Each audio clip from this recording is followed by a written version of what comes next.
Honey, bakit bang ilap mo? May problema ba? Maarting tanong ni Tatiana kay Sandro habang ang lalaki ay katabi nito sa kanyang kama at may malalim na iniisip. Tatiana, itigil na natin to. Ayoko na. Bakit mo ba ginagawa sa akin to, ha? Nanggagalaiti sa galit na tanong ni Sandro kay Tatiana. Muling pumulupot ng yakap si Tatiana kay Sandro. Saka inilapit ng mas malapit pa ang kanyang bibig sa tenga ni Sandro. May sinabi itong isang malagim na sikreto na matagal nang pinakatago-tago ni Tatiana, kaya maging si Sandro ay hindi makapaniwala sa kanyang mga narinig sa bibig ni Tatiana. Wala naman silang kamlay-malay na nasa labas ng silid na iyon si Mori na nakikinig sa pag-uusap nilang dalawa. Na maging siya ay nagimbal din sa kanyang nalaman. Bago ka pa lang sa channel neto, ibang kwento ni Ate Jane, istorya mo, ikwento ko. Huwag kalimutang pindutin ang notification bell at subscribe po. Mori Castro, I want you to be part of my life's endeavor and success. I want you to be my end and my forever. Please, marry me. Inilabas ni Sandro ang isang kahon na naglalaman ng singsing na may malaking diamante. Isinuot ni Sandro ang nakakasilaw na singsing kay Mori. Yes, I will marry you, honey. Umiiyak na tugon ni Mori sa pagpo-propose ni Sandro sa kanya. Nag-propose si Sandro sa Japan dahil dito nila napiling magbakasyon. Umiiyak sa labis na tuwa si Mori at sa wakas ay may kakasal na rin sila ng nobyo. Sa loob ng halos magsasampung taon na pagsasama bilang magkasintahan ay hindi nakala ni Mori na yayain pa pala siya ng kasal ni Sandro. Labis na kasiyahan ang naramdaman ni Mori at yun ang araw na hindi niya malilimutan. Tanggap na rin naman ng kapwa nila mga magulang ang desisyon nilang pagpapakasal dahil matagal na rin naman silang nagsasama at parehong successful na rin sa buhay. May kanya-kanya silang mga negosyo at may ilan ding magkasosyo. Pagkatapos ng halos kalahating taon na preparasyon, ay dumating na rin ang araw ng kasal ni Mori at ni Sandro. Isang magarbong seremonyas ang naganap at kasama sa kaysaysayan ng pamilya ng mga Ocampo. Ang kasalang Mori at Sandro. Yumino kissed the bride. Pagkasabi ng pare ay agad na siniil ng halik ni Sandro si Mori. Sabik na sabik si Sandro na halikan ng dating kasintahan na ngayon ay asawa na niya. Mahal na mahal nilang isa't isa at ngayong kasal na ay mas lalo pang pinangako ni Sandro sa sarili na kailanman ay hindi sasaktan si Mori at mamahalin lamang ng buong tapat. Aalagaan at pagkaiingatan. Masaya nilang binagtas ang pasilyo palabas ng simbahan. Magkahawak ang kamay at walang kapantay ang mga ngiti sa labi. Hiyawan ng mga nagmamahal sa kanilang kaibigan, kamag-anak, at mga taong nakikidiwang sa kanilang pag-iisang dibdib ang tanging maririnig. Kaligayahang tila wala ng katapusan. Ngunit sa huling hakbang ng mag-asawa palabas ng pinto ng simbahan ay may isang malaking pagsabog ang umalingaw-ngaw. Tila isang bubuig na nagwawala sa tenga ni Mori ang tanging niyang naririnig. Kalaunan ay isang matinis na ugong ang nagpabagal ng kanyang paningin. Nagkagulo ang matao at hindi malaman ni Mori ang gagawin. Naroon si Sandro na yakap-yakap siya at may sinasabi ngunit hindi niya maintindihan dahil sa ugong na umiingay sa kanyang dalawang tenga. Ilang saglit ay nakaramdam si Mori ng pagkirot mula sa kanyang tenga at saka pa niya napansin ang nagkalat na dugo sa kanyang suot na gown. Doon siya nawala ng malay. Mori! Tanging hiyaw ni Sandro habang nagkakagulo ang mga tao. Agad din namang dumating ang mga rescuer at nadala si Mori sa ospital. Sa pagmulat ng mga mata ni Mori ay sumilay sa kanya ang magandang mga ngiti ng asawa. Kamustang pakiramdam mo, honey? Nag-aalalang tanong ni Sandro habang hawak ang kamay ni Mori. Nanatiling nakatitig si Mori sa kanya at kumunot ang noo. Tumitig ng malamlam si Mori sa asawang si Sandro at napabalikwas. Umiling-iling si Mori at nangilid ang maluha Honey, wala akong marinig. Wala akong marinig. Honey! Umiiyak na sambit ni Mori at nagwawala na dahil wala siyang pandinig. Ano? Calm down, honey. You'll be fine. Nurse. Pinakalma ni Sandro si Mori habang hinahalikan sa noo. Agad namang dumating ang nurse at nagpatawag si Sandro ng doktor.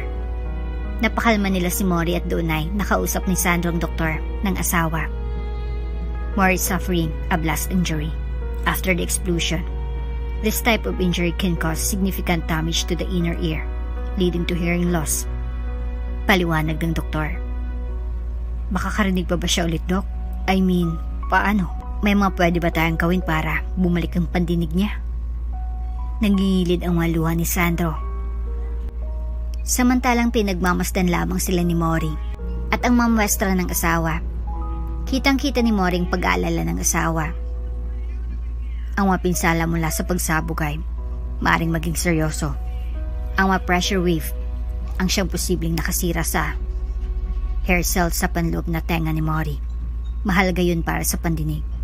Unfortunately, this kind of damage can sometimes be permanent. Wala na ba kayong magagawa, Dok? Pigil na pigil ni Sandro mga luha niya. May lang mga options tayong pwedeng gawin. At first, pwede nating subukan ng corticosteroids para mabawasan ang anumang pamamaga at posibleng mapabuti ang kanyang pandinig.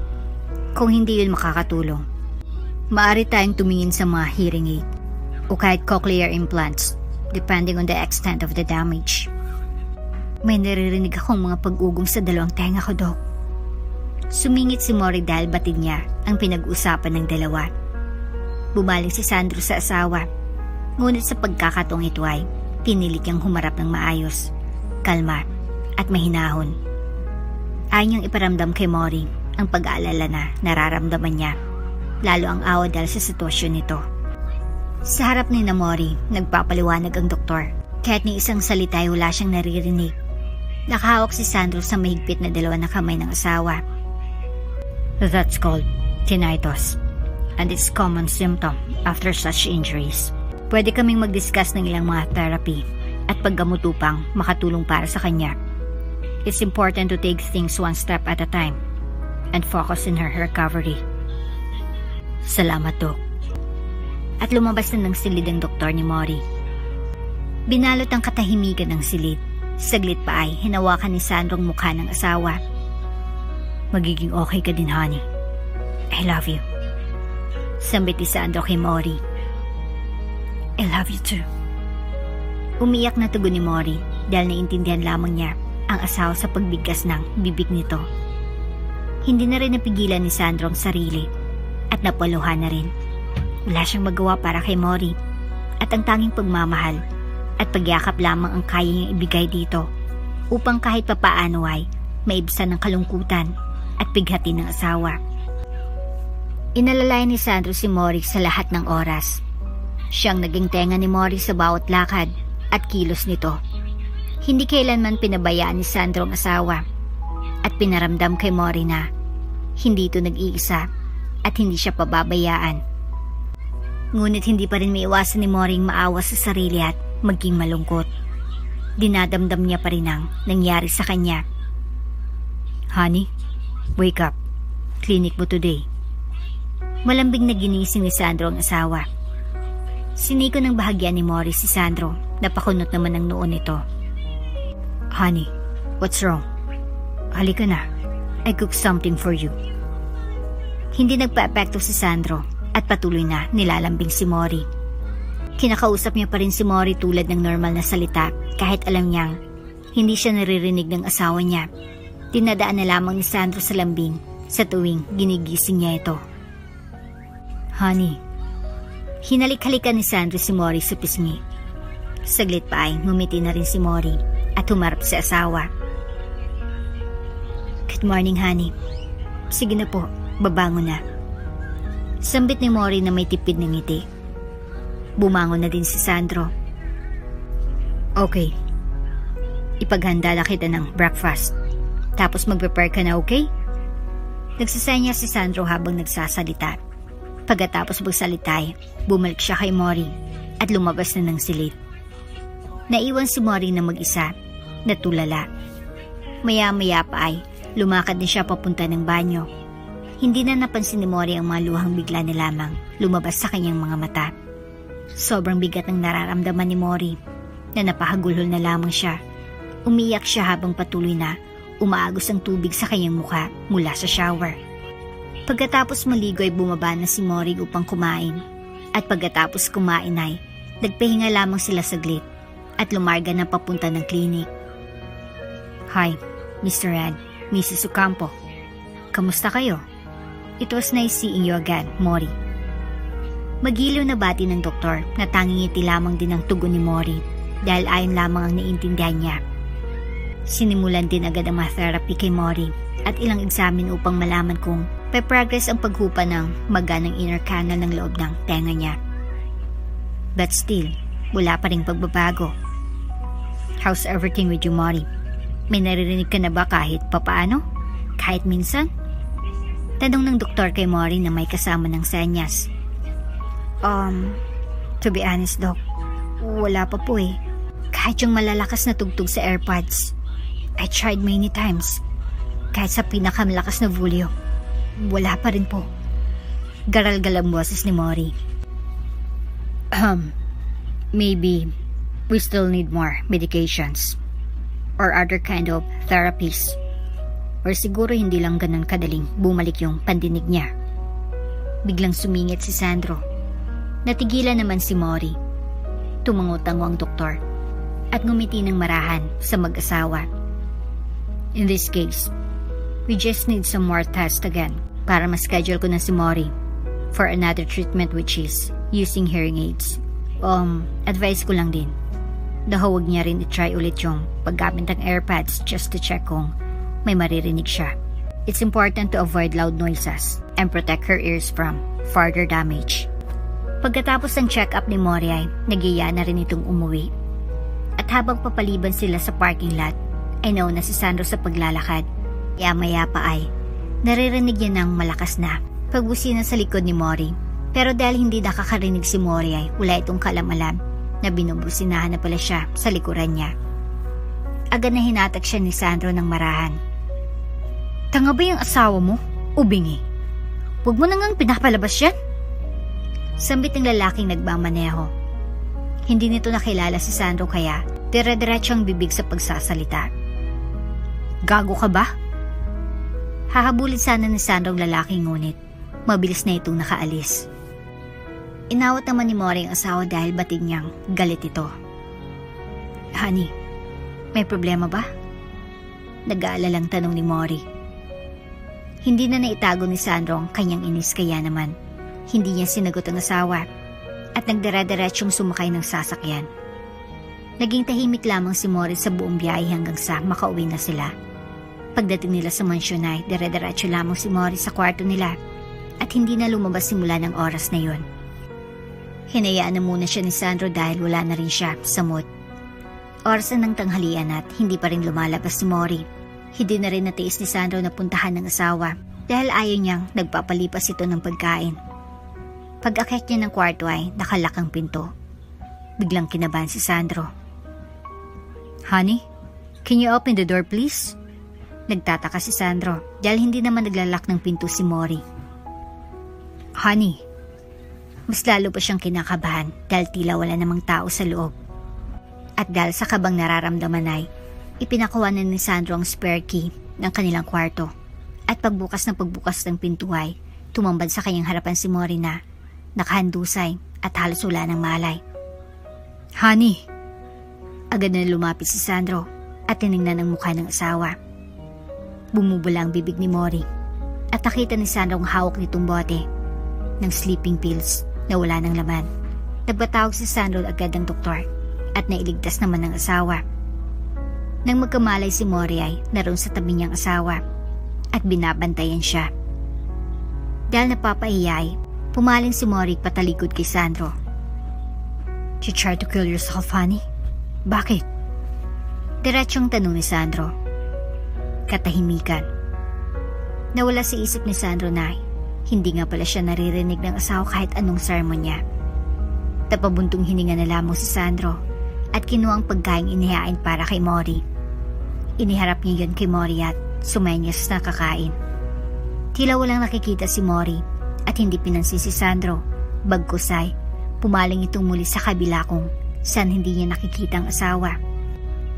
Huminga ng malalim si Sandro. Nagtitimpi.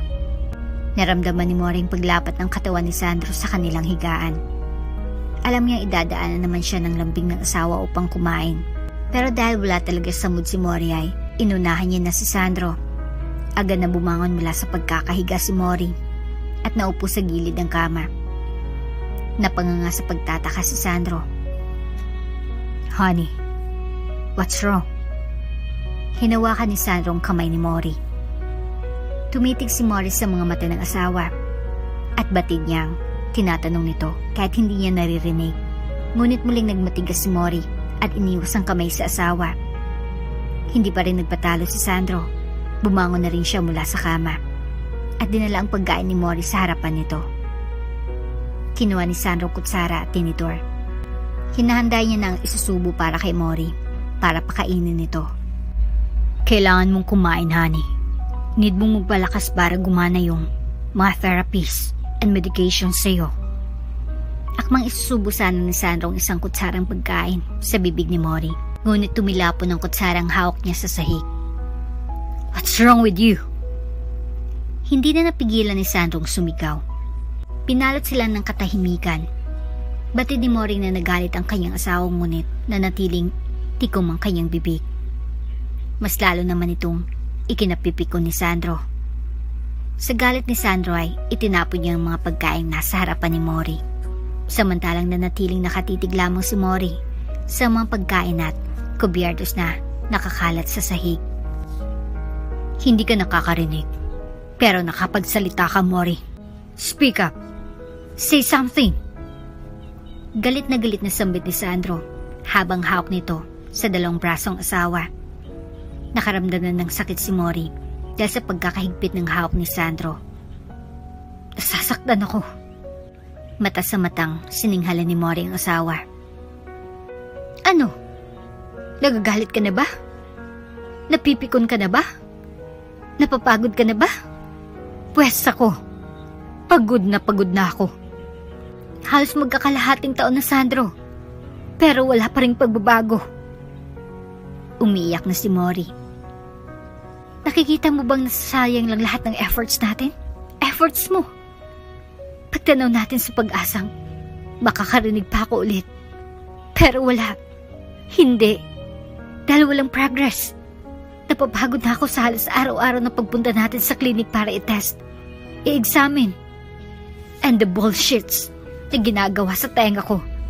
Pero wala pa rin. Tenga lang yung problema ko, pero daig ko pang inutil." Iyak na iyak si Mori na tila batang naagawan ng pagkain. Umiiyak na rin si Sandro.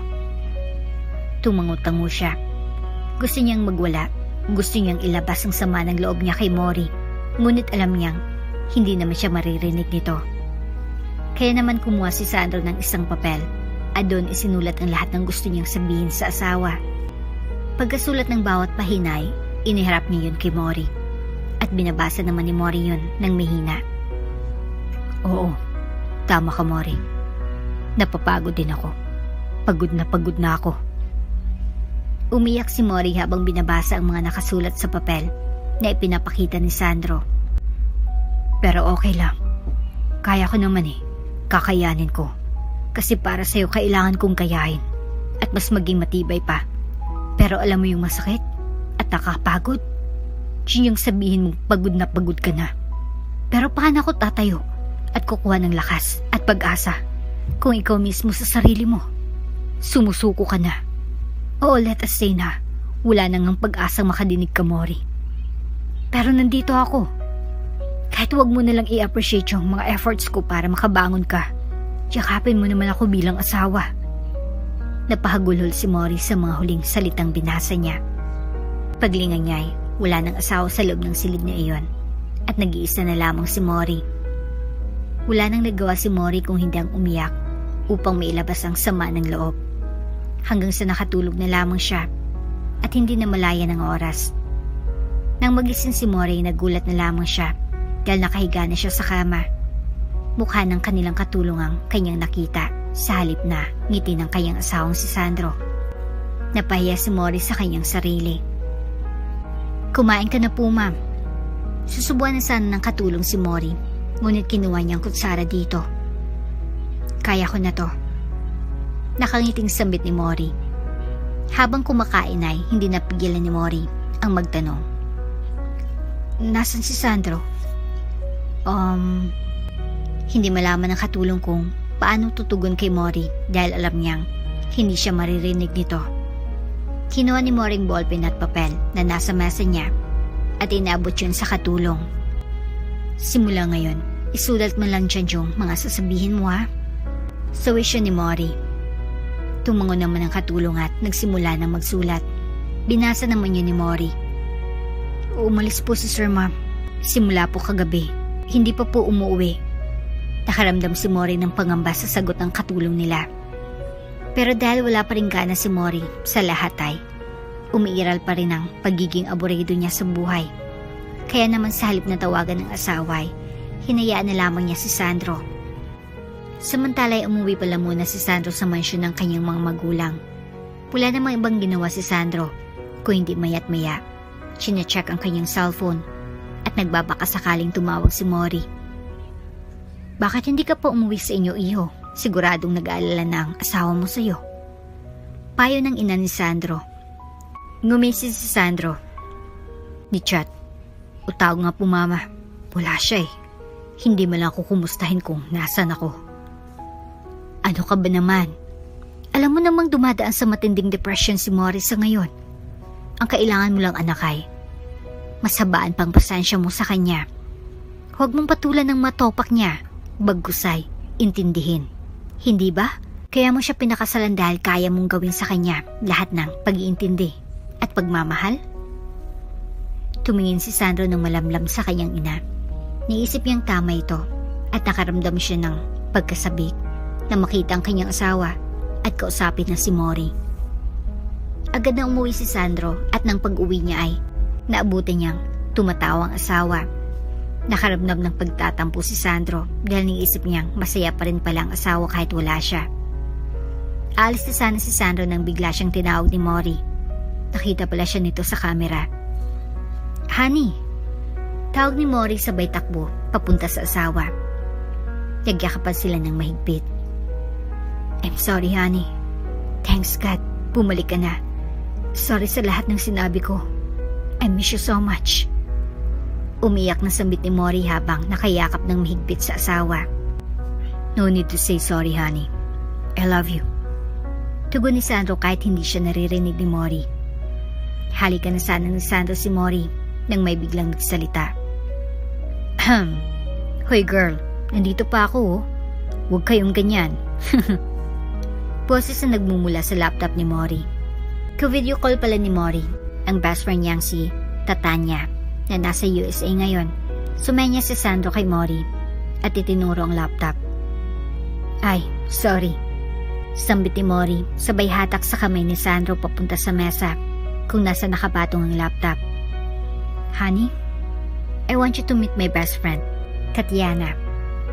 Ngumiti naman ang tipid si Sandro at kumaway. "Hi." Bati na Tatiana na may malagkit na tingin kay Sandro. Mga tingin na hindi alintanan ni Mori dahil may tiwala siya sa best friend niyang ito. "Oh, siya si Tatiana. Diyan ka na muna. Maglalabing-labing lang kami ng asawa ko, ha? Bye." At inoff na ni Mori ang video call nila ng kaibigan. "I don't know na may best friend ka pala." Sambit ni Sandro habang nakayakap kay Mori. "Honey, hindi ko maintindihan." Natatawang kumuha ng papel si Mori at inabot yun kay Sandro kasama ang isang ballpen. Hindi pa kasi nakapag-aral ng sign language si Sandro kaya naman pagsulat na lang muna sa papel ngayon ang komunikasyon nila ni Mori. "O ayan, diyan mo na lang isulat lahat ng sasabihin mo, ha? Tapos babasahin ko na lang. Sa akin mo lang ito natutunan eh." Kinurot ni Sandro ang pisngin ng asawa. Kinikilig naman si Mori at sobrang saya ng nararamdaman Dahil kahit papaano ay nawawala ng stress na nararamdaman niya dahil bumalik ng asawa niya. Nagsulat na si Sandra at binasa naman yun ni Mori. Nasaan yung best friend mo? Bakit ngayon ko lang siya nakilala? Tanong ni Sandra na nakasulat sa papel. Oh, well, she's staying in the US now, honey. In-invite ko naman siya nung kasal natin pero hindi siya nakapunta kasi wala siyang chance makauwi. Bakit? Sumulat muli si Sandro bilang tugon at binasa naman ni Mori. Aware ba siya sa kondisyon mo? Tumango-tango si Mori at inabot muli ni Sandro ang isang papel. I am just thankful kasi may kaibigan ka palang katulad niya na kaya kang patawanin at pangitiin tulad ng dati. Tumitig si Mori kay Sandro na tila nagingilid ng luha. Oh, she's my best friend, honey, and I love her that much. Kung mahal kita, including my parents, yung rank ng pagmamahal ko for her, pumapangalawa. She's like a sister to me. Ngumiti naman si Sandro at hinalikan si Morris sa noo. I love you. Sambit ni Sandro at naintindihan naman yun ni Mori. I love you too, honey. At tiglapat ang kanilang mga labi. Naging maayos na muli ang pagsasama ni Mori at ni Sandro. Unti-unti nang bumalik sa dati si Mori at dahan-dahan niya nang niyayakap ang sitwasyon niya. Why don't you try to use hearing aid, honey? Binabasa ni Mori ang sulat ni Sandro. Nagkibit balikat si Mori. Sabi naman ng doktor ko, babalik naman ang pandinig ko biglaan. And gusto kong ma-experience yun, honey. Kung nagkakaigi naman tayo ng ganitong pasulat-sulat. Bakit pa, di ba? Natawa din naman si Sandro sa tugon ng asawa. Maya-maya pa ay natahimik si Mori. May binabasa itong message sa phone niya. Hinawakan ni Sandro ang kamay ni Mori at sumenyas ng bakit. Uuwi daw si Tatiana, honey. Excited na tugon ni Mori. Well, that's great. Nakangiting tugon ni Sandro at nakasulat sa papel na inabot kay Mori. Honey, may papakiusap sana ako. Tila nahihiya pang tanong ni Mori. Tumango si Sandro. Sure. Since 1 month lang naman siya dito, honey. Pwede kayang dito muna siya magstay sa atin? Please? Kumunot ang noo ni Sandro. Nagsulat itong muli. Why? Hindi ba siya makapag-check-in sa hotel? Tumitig si Mori kay Sandro na may tingin na nakikiusap. Huminga ng malalim si Sandro. Fine. Sambit ni Sandro na niintindihan si Mori. Yay! Salamat, honey. Yumakap ng mahigpit si Mori kay Sandro at pinaghalikan ng asawa. Nang sumunod na linggo ay dumating na si Tatiana. Hi! Bati ni Tatiana at sinalubong ng yakap si Mori. Sa pagkayakap ni Tatiana ay nasipat nito si Sandro at tinitigan ng malagkit ng mata sa mata. Nakaramdam naman ng pagkailang si Sandro at umiwas. Anong ginagawa niya? May pagdududa ng si Sandro sa ikinikilos ng best friend ng asawa niya. Tatiana, si Sandro ang asawa ko. Nakangiting ipinakilala ni Mori ang asawa kay Tatiana. Nagkamay ang dalawa at may pagbigsang paghawak ni Tatiana sa kamay ni Sandro. Let's get inside. Nagpahanda ako ng mga paborito mong pagkain. Sambit ni Mori at niyaya ng si Tatiana sa loob ng mansyon. Simula nang dumating si Tatiana, ay hindi nito tinigilan si Sandro ng titigan. Nang malalagkit basta hindi nakatingin si Mori. Si Sandro na lamang umiiwas dahil hindi niya maintindihan ang intensyon ng kaibigan sa kanyang asawa. Hanggang sa isang gabi ay hindi makatulog si Sandro, kaya naman lumabas muna siya ng silid nila at nagpahangin muna sa may hardin. Hindi ka ba makatulog kakaisip sa akin? Biglang sumulpot si Tatiana sa likuran ni Sandro. Sobrang lapit nito sa kanya, kaya naman napaatras si Sandro sa gulat. Nakasuot lamang si Tatiana ng manipis na cardigan. Anong sinasabi mo? Tsaka mabuti nandito ka na din. At ano bang ginagawa mo? Bakit titig ka ng titig? Nananadya ka ba? Naiinis na singhal ni Sandro. Ngumisi si Tatiana at pinakyat ang daliri sa may matalas na kuko sa braso nito. Kunwari ka pa. Gusto mo rin naman. Tugon naman pang-akit ni Tatiana. Sa inis ni Sandro ay Hinatak nito ang kamay ni Tatiana at hinawakan yun ng may pisil at galit. Kung nagpaplano kang sirain kami ng asawa ko, pwes, nagkakamali ka. Mahal ko si Mori, na best friend mo. At kahit maghubad ka pa sa harapan ko, hindi kita papatulan. Talaga ba? Nakatas ang kilay na hinablot ni Tatiana. Ang kamay niya mula kay Sandro at diretsong hinubad ang cardigan na suot. Tumambad ang hubot-hubad na katawan ni Tatiana sa harapan ni Sandro. Dahil lalaki ay hindi naman iwasan ni Sandro ang hindi mapatitig dahil napakaganda naman talaga ng katawan ni Tatiana. Malaki ang dibdib at makarbang balakang nito. Tulong!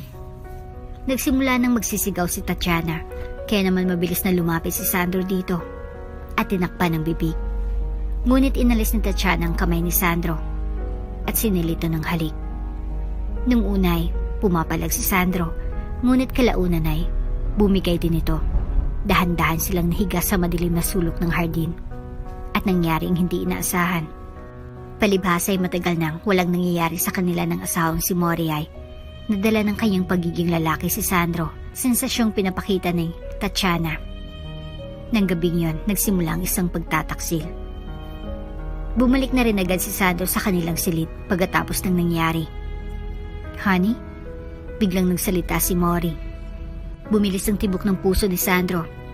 Dire-diretso na sana siya sa banyo para maligo. Hindi siya umimik at hinintay na magsalita muli si Mori. Nilapitan niya ito at tinitigan. Tulog na tulog pa rin ito. Tila anghel na may himbing na natutulog. I'm sorry, honey.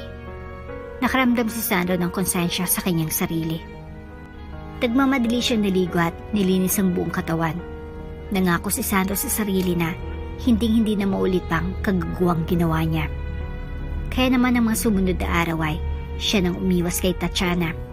Nagpa siyang bumalik muli si Sandro sa kanilang kumpanya bilang CEO. Bakit hindi ka nalang alagaan ng asawa mo dito sa bahay? Binabasa ni Mori ang message ni Tatiana na nagda-type sa tablet nito. It's okay. Para malibang din siya. It's almost a year na palagi lang ako yung nakikita at inaasikaso niya. I just want to be fair with my husband. Nakangiting tugon ni Mori. Nag-type si Tatiana. Natural, asawa mo siya. It's his responsibility para alagaan ka, no? Nandito siya dapat palagi. Napapakunot do si Mori sa mga sinasabi ng kaibigan. Don't worry, umuwi ka ng US, magsistay na siya ulit dito kasama ko. Tumas ang kilay ni Tatiana at hindi umimik pa. Ganun? So, talagang umiwas ka ha? Sige, tingnan natin kung hanggang saan ang pag-iwas mo. Sambit ni Tatiana sa isip-isip niya. Tila may masama na namang plano. Nang gabing yun ay nakaramdam ng pananakit ng sakit ng ulo si Mori. Nag-utos ito sa kanilang kasambahay na kumuha ng gamot. Nakita naman ito ni Tatiana at siya nang kusang nagdala ng gamot para kay Mori. Hey Mori, get up there and take this. Tinapik ng marahan ni Tatiana si Mori sa balikat. Nagulat naman si Mori dahil si Tatiana may dala ng gamot niya. Kinuha ni Mori ang gamot at diretsong ininom. Hindi niya alintana na isa yung sleeping pills. Salamat Tatiana, pero bakit ikaw yung nagdala ng gamot? Mabilis ang bisa ng gamot na ibinigay ni Tatiana kaya naman nakaramdam kaagad si Mori ng antok. Hindi pa man nakatugon si Tatiana sa isasagot ay nakatulog na ito. Ngiting tagumpay si Tatiana dahil sa wakas ay gagawa niya na ang kanyang masamang plano. Ilang minuto pa ay dumating na si Sandro. Honey? Nilapitan ni Sandro ang natutulog na asawa at sinubukang gisingin ng mga halik. Nagtaka si Sandro dahil hindi ito nagigising. Nang biglang makaramdam si Sandro ng tila may nakatayo sa kanyang likuran. Pagharap niya ay laking gulat niya nang makita si Tatiana muli at nakahubad sa kanyang harapan. What the? Pabulong na singhal ni Sandro. Galit na dinampot ni Sandro ang cardigan ni Tatiana at sa pilitang ipinasuot dito. Please, leave. Pabulong pa rin nasambit ni Sandro. Humagalpak si Tatiana sa tawa na siyang napataranta kay Sandro at hindi malaman ang gagawin. Pwede ba? Huwag kang maingay. Saway ni Sandro sa mahinang boses pa din. Are you nuts? Kahit magsisigaw ako dito, hindi ako maririnig ng asawa mo. Pumulupot si Tatiana sa leeg ni Sandro na tila inaakit na naman ang binata. Kahit pa umula ko dito, hindi niya tayo maririnig. Akmang halikan na sana ni Tatiana si Sandro, ngunit umiwas ito. Tatiana, please, leave. Nakikiusap ako. Pagmamakaawa ni Sandro kay Tatiana. Ngunit sa halip ng sumunod ay muling lumapit si Tatiana kay Sandro. Kung hindi mo ako pagbibigyan, mapipilitan ako sabihin kay Mori ang nangyari sa atin nung isang gabi. Pagbabanta ni Tatiana. Hinawakan ni Sandro ng mahigpit ang braso ni Tatiana. Tinatakot mo ba ako? Baka nakakalimutan mo. Ikaw ang nang-akit. Galit na tugon ni Sandro. At baka nakakalimutan mong malaki ang tiwala sa'yo ni Mori na hindi mo gagawin yon. I know Mori very well. And mabilis siyang maapektuhan sa lahat ng nangyayari sa buhay niya. Nakita mo naman siguro kung paano siya mawala ng pag-asa simula nang mawalang pandinig niya. What more kapag nalaman niyang ang best friend niya, kinapang ng asawa niya. May pang-aasar sa tono ng boses ni Tatiana. Isinandal ni Sandro si Tatiana sa pader. Don't you dare. Nanggigigil sa galit si Sandro. Tumas ang kilay ni Tatiana. Easy, make love with me. Sa gigil ni Sandro ay wala siyang nagawa kung hindi si ilin ng halik si Tatiana at pagbigyan sa gusto nito. Sa mahimbing na pagkakatulog ni Mori ay wala siyang kamalay-malay sa bawat sulok ng kanilang sariling siliday sa pilitang ginagawa ni Sandro ang isang pagtataksil. Isang pagtataksil na ginagawa niya upang huwag lamang magsalita si Tatiana tungkol sa nangyayari sa kanilang dalawa. Napasubo na si Sandro at hindi niya alam kung paano nalulusot. Hindi lang yung isang beses nangyari na sundan pa yun at napapadalas na. Isang araw ay check up ni Mori. Dahil tanghali nang magising si Sandro ay hindi na ito inabala pa ni Mori. Nakita ni Tatiana na sumakay ng sasakyan si Mori at umalis. Saan daw pupuntang amo mo? Mataray na tanong ni Tatiana sa katulong. Magpapacheck up po. Ngumisi si Tatiana dahil batid niyang nasa kwarto lamang si Sandro. Agad niya itong pinuntahan sa kwarto nito at ginapang ng halik. Honey. Nakapikit ng ngumisi si Sandro at hinahawakan ng dibdib ni Tatiana. Napabalikwas si Sandro dahil naharamdaman niyang may kalakihan ng nahawakan niyang dibdib. What the hell are you doing here? Galit na tanong ni Sandro at naitulak si Tatiana. Chill, I miss you. Filingerang tugon ni Tatiana at akmang halikan muli si Sandro. Umiwas si Sandro. Pulit-ulit na lang ba tayo dito? Galit na tanong ni Tatiana. Tatiana, please, tama na. Daw na ako sa asawa ko. She doesn't deserve this. So anong gusto mo? Sasabihin na natin sa kanya? Maati mo bang makita si Mori na nalulungkot? Nadidepress ulit? And worst, pwede niyang saktan ng sarili niya. Hindi pa tapos na magsalita si Tatiana ay sinil na ito ng halik ni Sandro. Ngumisi naman si Tatiana at tinanggap ang mga halik ni Sandro. Mabilis na naghubad at umibabaw dito. May mangyayari na sana sa kanila nang biglang may kumatok sa pinto. Honey, gising ka na ba? Bakit nakalakang pinto? Bumalik si Mori. Itinulak ni Sandro si Tatiana at napabalikwas sa pagkakahiga. Nataranta silang pareho. Crap, go and hide. Sunod-sunod na mura ni Sandro dahil sa nervyos at kaba. Nagmadali namang hinablot ni Tatiana ang kanyang mga saplot at nagtatakbo papunta sa banyo.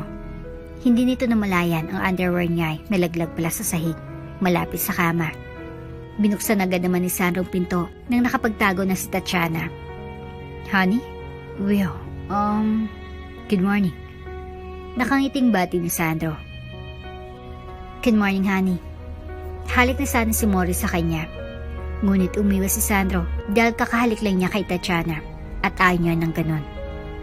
Mas nakukonsensya si Sandro kapag ginawa niyang ipadambis sa mahal na asawa ang labi niyang Nalaway ng malanding si Tatiana. What's wrong, honey? Pagtataka naman ni Mori. Sumay niya si Sandro na bad breath pa siya kuno at hindi pa nagmumumog. Natawa naman si Mori. So what, honey? Pero dahil nagmamadali na rin siya, hinayaan na si Sandro.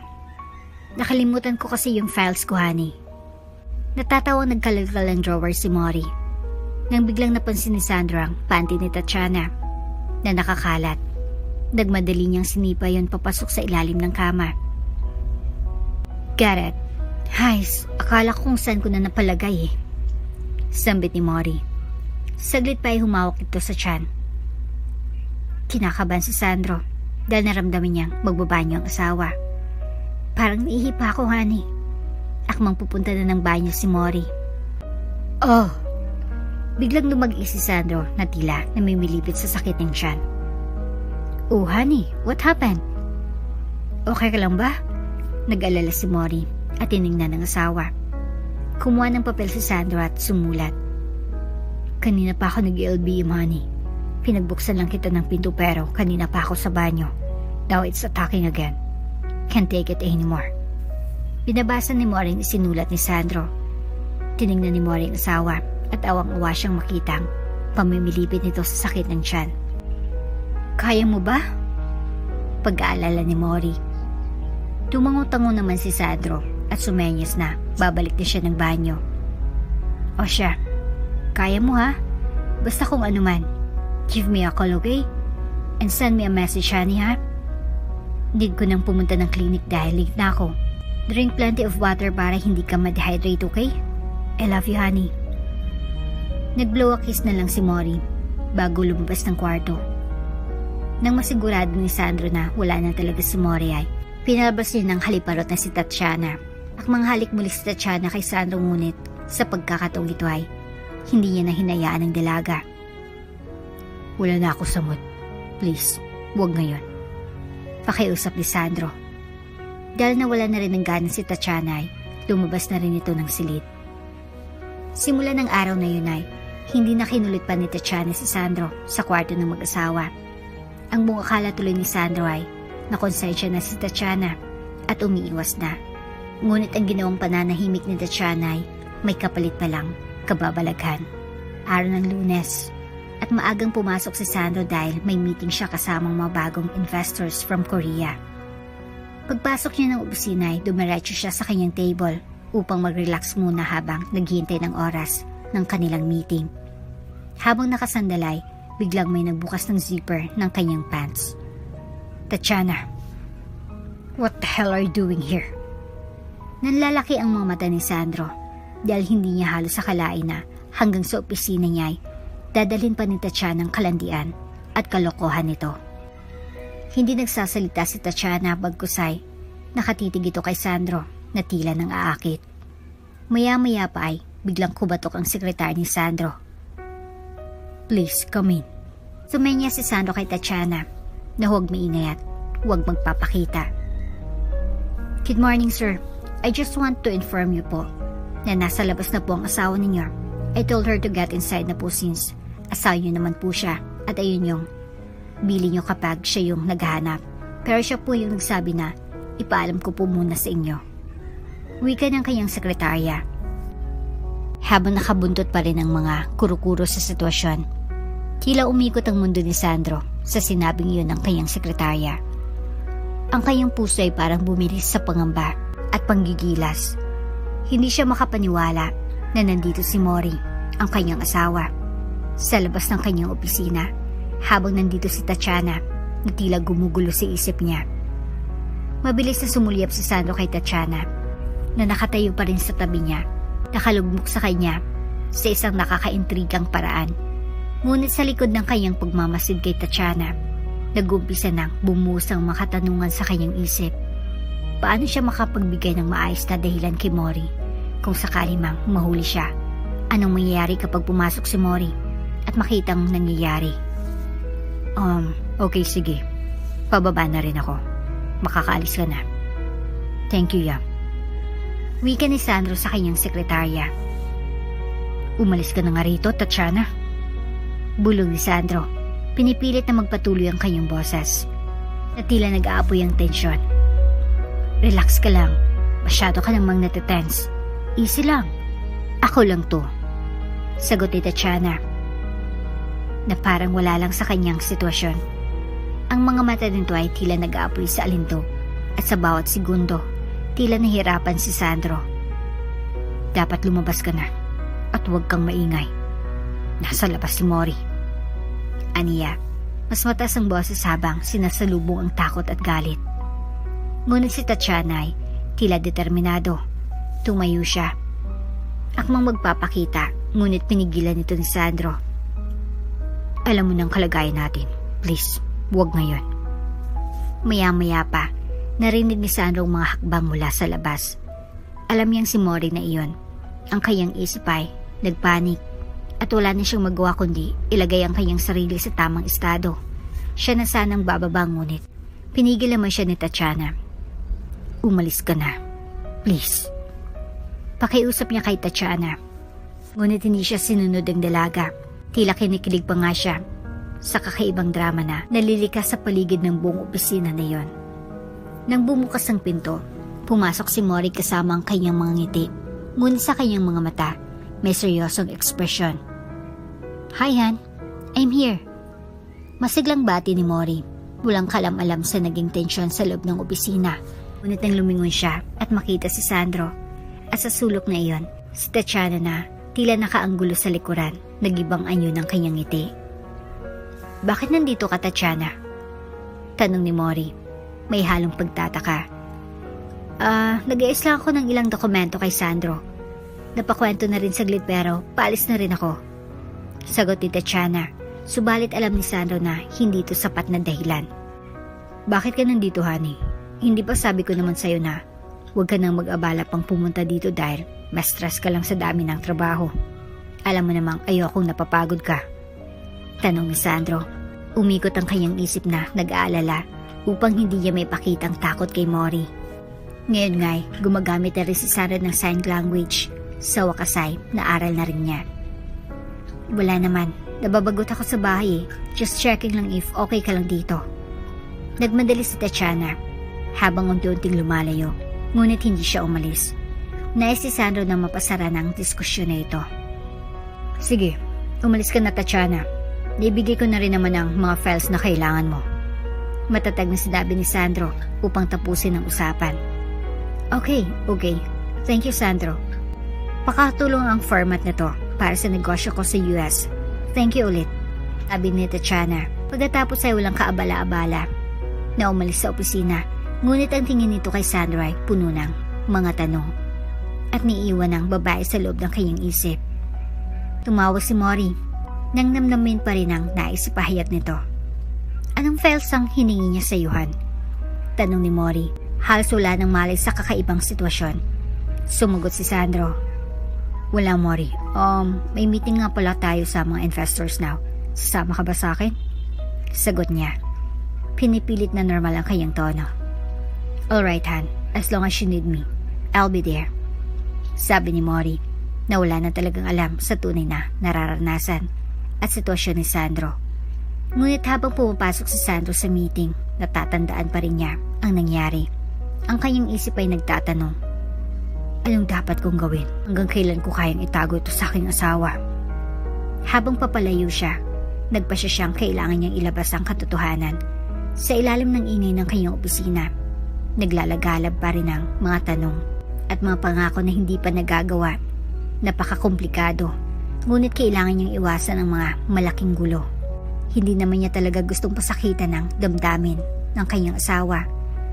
Alam niyang mali pero tuloy pa rin siya sa pakipagkita ng palihim at pakipagtali kay Tatiana. Ngunit sa labis na pagmamahal ni Sandro sa kanyang asawa at ayaw nitong dumaan naman ito sa matinding stress, ay minabuti na lang ni Sandro na ilihim na lang kung ano man ang namamagitan sa kanilang dalawa ng best friend ni Mori na si Tatiana. Nang pakawala ni Sandro ang masalita kay Tatiana, nakaramdam siya ng labis na pangamba. Alam niyang hindi ito tamang sitwasyon, ngunit sa kabila nito, patuloy pa rin ang kanilang lihim na pagkikita. Ang kanyang puso ay naguguluhan sa nararamdaman niya para sa kanyang asawa, si Mori, at sa damdamin niya kay Tatiana. Nasa kanyang isip parati ang mga katanungan kung paano ito maayos. Paano ako makakaligtas sa sitwasyong ito? Hanggang kailan ko kayang itago ito kay Mori? Nawawalan na siya ng tulog sa kakaisip dahil ang takot na masaktan ng asawa ay lalong lumalakas sa kanyang dibdib.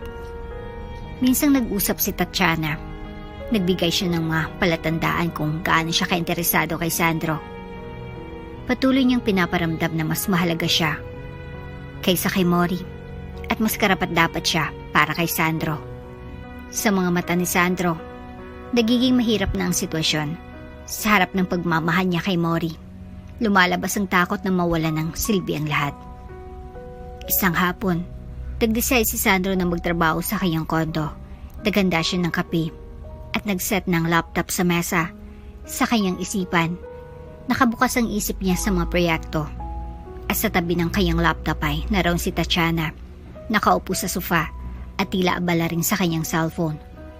Nagsimula ang araw na iyon ng maayos at walang kaalam-alam si Mori na nandiyan si Tatiana sa kondo ni Sandro habang abala si Sandro sa kanyang ginagawa. Lumapit si Tatiana at umupo sa tabi niya. Muli silang naiganyo sa mga biro at tawanan na tila hindi isipin ng mga posibilidad ng kanilang ginagawa. Ang hangin sa paligid ay nagbabaga ng kuryente. Habang nag-uusap sila, biglang hindi inasahang tumudog ang cellphone ni Tatiana na nagbigay ng takot sa kanila. Napaisip si Sandro na maaring si Mori na iyon. Nakatingin si Tatiana sa kanyang cellphone, ngunit sa halip na sagutin ay binaliwala na lamang niya iyon. Wait, is that Mori? Why did you ignore her? At saka, pwede bang umalis ka na dito dahil baka mamayay pumunta pa yun dito?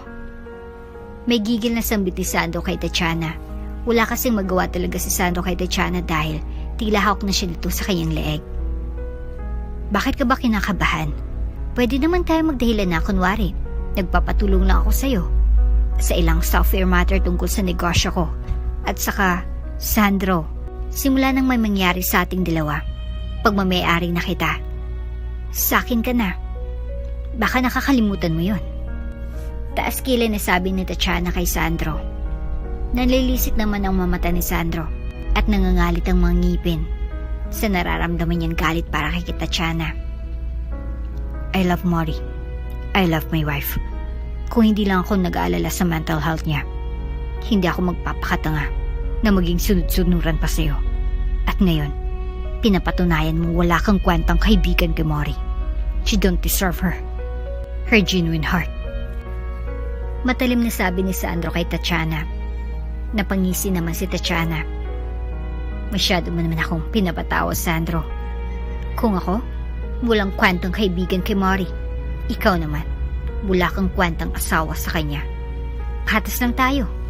Hindi lang akong demonyo dito. Ikaw rin. Sa sinabing iyon ni Tatiana ay lalong nakaramdam ng galit si Sandro. Kulang na nga lang ay kalad ka rin niya palabas ng condo unit niya si Tatiana nang biglang may kumatok. And that was Mori. Biglang nag-ibang atmosphere sa condo unit ni Sandro nang marinig ang pagkatok sa pinto. Mabilis na nagpanik si Tatiana at Sandro. Tila nahalata ang tensyon sa pagitan nilang dalawa. Ang mga tingin ni Sandro kay Tatiana ay puno ng galit, habang si Tatiana naman ay tila walang pakialam at patuloy na nakatingin sa kanya na may matamis na ngiti. Oh, I think Mori's here. Sabi ni Tatiana sa isang tono na puno ng panunuya. Positibo siya na hindi pwedeng malaman ni Mori ang lahat ng ito at luhig ka lang pagpili niyang manatili. Nang magpatuloy sa pagkatok, tila naglaho ang kulay sa mukha ni Sandro. Alam niyang malapit na si Mori. Shut up. This is your fault. Bigkas niya habang tinitingnan si Tatiana na parang hinuhugot ang lahat ng kanyang lakas. Relax. Masyado ka namang kabado eh. Hindi mo pa nga nakikita kung sino yung kumakatok. Sagot ni Tatiana na tila nagtatagumpay sa kanyang mga plano. Ngumisipa ito na parang nang-aasar pa at nanatili lamang nakalmado. Pinipilit na ilihis ang usapan. Umalis si Sandro sa kanyang pwesto at nang madaling lumapit sa pinto, ngunit bigla siyang natigilan. Paano ko ba lulutasin to? Bulong niya sa sarili habang nag-aalangan. Hindi mo na kayang itago pang anumang nararamdaman mo, Sandro. Buksan mo ng pinto. Tao ni Tatiana habang pinalalakasan ng mga kinakabang emosyon ni Sandro. Maya-maya pa, nagdesisyon si Sandro na buksan ang pinto sa kabila ng mga pangamba. Pagbukas niya ng pinto, andun si Mori, nakangiti at may dalang pizza para sa kanilang dalawa. Sinadya niyang dalawin ng asawa dahil ang alam ni Mori ay stress na ang kanyang asawa sa kanilang trabaho at wala siyang kaide-ideya na nandun pala si Tatiana. Tumingin si Mori kay Sandro at sa loob, napansin ang tension sa hangin. Oh, hi. Andito si Tatiana? What is she doing here? Puno ng pagtataka na tanong ni Mori kay Sandro. Ngunit bago pa makasagot si Sandro, umusad na si Tatiana sa kanyang tabi. Tila kadalasang parte ng kanilang kwentuhan. Hey Mori, tag-usap lang kami tungkol sa trabaho. Di ba nabanggit ko na sa iyo last time na nagpapatulong ako kay Sandro tungkol sa negosyo ko sa US? Hindi na ako nakapagpaalam sa iyo kasi nawala rin sa isip ko. Muestra ni Tatiana gamit ang kanyang kamay. Tila may matamis na panlilin lang. Nanlaki ang mga mata ni Mori sa kabila ng kanyang pagtataka. Ganun ba? Well, sana in-inform mo man lang ako, honey, para nadagdagan ko man lang itong pizza. Sabi ni Mori, ngunit na makita ang reaksyon ni Sandro, umalis ang saya sa kanyang mga mata. Hindi, ayos lang. Kumain rin naman ako. Pinakain na ako ni Sandro. Makahulugang palusot naman ni Tatiana. Pabilis siyang sumabat at mga mata niya ay tila sumisindikato. Kinausap ko lang siya tungkol sa mga account at software. Medyo mahabang kwentuhan namin. Ang galing kasing magturo nitong si Sandro eh. Nagtataka ang puso ni Mori. Hindi niya maintindihan ang nagaganap. Ah, okay. Mabuti naman at nasisingit mo pa siya sa schedule mo, honey, sa kabila ng hinaharap nating stress ngayon sa company. Sagot ni Mori, halatang pagkabahala sa kanyang tinig. Hinarap ni Sandro si Mori at nagpakita ng impormasyong detalyado. Oh, come on. Pumasok ka muna, honey. Tapos na rin naman ang pagtuturo ko rito kay Tatiana. And actually, bago ka dumating ay paalis na rin siya. Hindi ba, Tatiana? Sambit niya. Na tila pinipigilan ng kanyang sarili na ipahayag ang totoo. Nautal pa nga ito sa kanyang pagsasalita na siya nang gumawa ng paraan para si Tatiana nang umalis doon. Ngunit sa likod ng kanyang isip, labis ang takot ni Sandro. Alam niyang nagkukulang ang kanyang pakipag-usap kay Mori. At ang kanyang puso ay nasa panganib sa sitwasyong ito sa kanyang isipan. Hanggang kailan ko kayang itagong katotohanan? Nandun si Tatiana, patuloy na umaakit. Nais na ipagpatuloy ang buong eksena. No.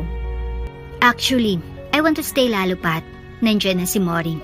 Sige Mori, bakit hindi tayo maghapunan pagkatapos? Baka mas magandang tuloy-tuloy na kwentuhan natin. Sabi niya. Na tila napakasaya at walang kakaba-kaba na ginagampanan. Ngunit sa kabila ng ngiti ni Tatiana, bumuntong hininga si Sandro. Hindi siya sigurado kung magkakaroon pa ng pagkakataon na makipag-ayos at maipahayag ang totoo. Ikinagulat din niyang sagot na iyon ni Tatiana na tila pawang naghanap talaga ng gulo. Napapailing na nga lang siya at pasimple na niyang napapanlisikan ng mga mata si Tatiana. Oops! May break muna. Gusto mo ba ma-shoutout dito sa channel ni Ate Jane? Mag-comment lang ng lesson you learned from the latest story uploaded. Dahil pipili kami ng isang best comment of the day para i-shoutout sa susunod na upload. Kaya huwag kalimutang mag-iwan ng lesson you learned after you watch this video. Maraming salamat! Nang gabing iyon, nakaramdam si Sandro ng bigat. Gaano man kasayang ngiti ng kanyang asawa. Ngunit alam niyang malalim ang mga pinagdadaan ng emosyon at sigurado siya na hindi may iwasan na magtanim ito ng pagdududa sa kanya. Makalipas ang ilang oras ay umalis na rin si Tatiana. Naiwan na lang dun sa kondong mag-asawang Sandro at Mori. Inabala na nga lang ni Sandro ang kanyang sarili sa paglalaptop nang mapansin niyang nasa may balkonahe si Mori na nakamasid sa buong lugar at malalim ang iniisip. Malakas ang kutob ni Sandro. Nang iniisip ni Mori ay yung nadatnan niya kanina. Bingi si Mori pero hindi ito manhit. Kaya naman sigurado si Sandro na nagdududa ito sa nangyayari sa kanilang dalawa ni Tatiana. Kaya naman, para makabawi-bawi, ay pinuntahan na rin ni Sandro si Mori doon sa may balkonahe at nagdala ng wine para sa kanilang dalawa. Honey, wine? Lumingon kaagad si Mori sa kanyang tagiliran nang maramdaman niyang presensya ng kanyang asawa sabay abot ng glass of wine na inaalok ni Sandro. Thank you. Mahinang sambit ni Mori kay Sandro nang may matipid na mga ngiti. Are you okay? Tanong ni Sandro kay Mori habang minumwestra iyon sa kanyang mga kamay. Marahang tumangon naman si Mori. Nagbigay muli ng isang matipid ng mga ngiti. Medyo, I don't know. Parang nakakaramdam naman ako ng anxiety. Kailan kaya babalik ang pandinig ko? What if hindi na bumalik? Naiyak na tanong ni Mori sabay ningon sa kanyang asawa. Dahil sa mga salitang iyon, naisip ni Sandro na tila lumulutang ang sakit sa puso ni Mori. May hirap para sa kanya na makita ang kanyang asawa na nalulumbay at nag-aalala. Nais siyang iwasan pag-usapan ang mabagay na alam niyang nagiging sanhi ng pagdududa ni Mori. Ngunit sa likod ng kanyang isip, alam niyang kailangan niyang maging tapat. Honey, nandito lang ako. Ano man ang mangyari, magkasama tayo. Sambit ni Sandro, sinusubukang maging kalmado sa kanyang tono. Nakatitig siya kay Mori habang unti-unting lumalabas ang maluha sa mga mata nito. Minsan, naisip ko lang, anong mangyayari kung hindi na bumalik ang pandinig ko? Paano na? Paano kapag nabiyayaan na tayo ng anak? Paano ko pa maririnig ang unang iyak niya? Ang pagtawag niya sa akin ng mama. Sandro, paano kung ipagbalik ba ako at humanap ng iba? Hindi ko makakaya, Sandro. Hindi. At doon ay tuluyan ng tumulo ang mga luha ni Mori. Kasabay noon ang kanyang pag-alinlangan sa pagsasama nilang mag-asawa buhat ng makaramdam siya ng kakaiba sa ikinikilos ni na Tatiana at Sandro. Han, don't say that. Mahal kita. Tandaan mo lagi yan. Ikaw ang buhay ko. At kailanman ay hindi kita magagawang ipagpalit sa iba. Ngunit habang sinasabi ni Sandro ang mga salitang iyon, ramdam niyang panggigipit sa kanyang dibdib.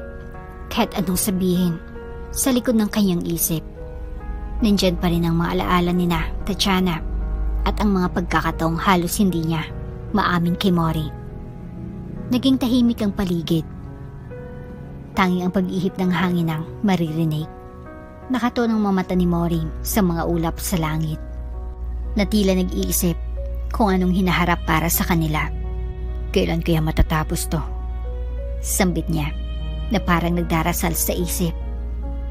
Makakahanap tayo ng paraan. Basta tandaan mo lang palagi na hinding-hindi kita iiwan. Mahal na mahal kita. Sambit ni Sandro. Ang kanyang boses ay punong-puno ng determinasyon sa likod ng pag-aalala. Dahil sa mga pagkakataong iyon ang naging daan na mahulog ang masalita sa pagitan nilang dalawa. Sa kabila ng lahat ng hirap na dinaranas, pinilit nilang maging matatag. Sa dako ng kanilang mga isip, naglalaro ang mga pangarap, pag-asa at takot. Ngunit kasama ang kanilang pagmamahal, naroon pa rin ang posibilidad na malampasan ng lahat. Samantala, makalipas ang ilang oras ay nauna nang nagtungo si Sandro sa kwarto habang si Mori ay nanatili pa rin sa may balkonahe at labis pa rin naggugulan sa kanyang nararamdaman. Bagamat sinasabing meron siyang matinding tiwala kay Sandro at Tatiana, hindi may kakailan ng kanyang isipan na may mga kumakalat na pagdududa sa kanyang puso. Ilang beses na kasing nahuli niyang dalawa na magsama sa mga pagkakataong hindi siya naroon. At ang mga imahe ng kanilang masayang tawanan at tila malapit na ugnayan ay patuloy na bumabalik sa isip niya. Sa mga nagdaang iyon, nagtatanong si Mori sa kanyang sarili. Ano ba talagang namamagitan sa iyong dalawa? Isa lang akong bingi, pero hindi ako bulag at manhit. Madalas siyang gamitin ng salitang tiwala upang bigyan diin ang kanyang paniniwala na walang masama sa dalawa. Ngunit ang kanyang puso ay umuusbong ng mga katanungan na tila walang katapusan. Alam niyang hindi siya bingi sa mga sinasabi at ginagawang ligaya ng kanyang mga mata. Mula sa mga tawanan sa opisina hanggang sa mga pagkakataong nagkikita, ang dalawa na parang ibang tao sa paligid. Sa bawat isa sa mga pagkakataong iyon, naisin niyang iwasan ang mga iniisip. Nagpa siya siyang maniwala sa dalawa. Mahal na mahal niya si Sandro, at si Tatiana ay matalik na kaibigan, kaya bakit pa siya magdududa? Ngunit kahit anong gawin niyang pag-iwas, palaging bumabalik ang tanong sa kanyang isip. Posible bang may ibang nangyari sa kanilang dalawa? Sinasalamin nito ang kanyang kabatiran, na kahit kaano pa siya magtiwala, tila hindi kayang iwasan ng kanyang pusang mga larawan ng inaasahan na nagiging labis na nagiging pasakit. Ang paglungkot at pag-uusisa na dulot ng takot ay nagsimula ng bumalot sa kanya. Palaging nasa isip niya ang mga oras na kasama ang kanyang asawa at best friend. Hindi maalis ng panahon, pakiramdam niya ay nagkakaroon ng pader sa pagitan nila at lalong lumalala ang kanyang pagdududa. Sa dulo ng araw, natatakot siya. Natatakot hindi lang sa posibilidad na masaktan, kundi sa ideya na maaring ang tiwala na inalay niya sa dalaway mawala. Pero sa gitna ng lahat, pinipilit lang niyang magpatuloy. Umaasa na ang kanilang mga ugnayan ay puro pagmamahal, pagkakaibigan. Hangarin lamang na hindi matupad ang kanyang matakot. Mahal na mahal kita, Sandro. Pero bakit parang may inililihim ka sa akin? Bakit parang may mali? Ayoko ng ganitong pakiramdam. Ayoko ng may pagdududa. At mas lalong ayokong pag-isipan ka ng masama. Sambit ni Mori sa kanyang sarili habang matilim na nakatingin sa kawalan.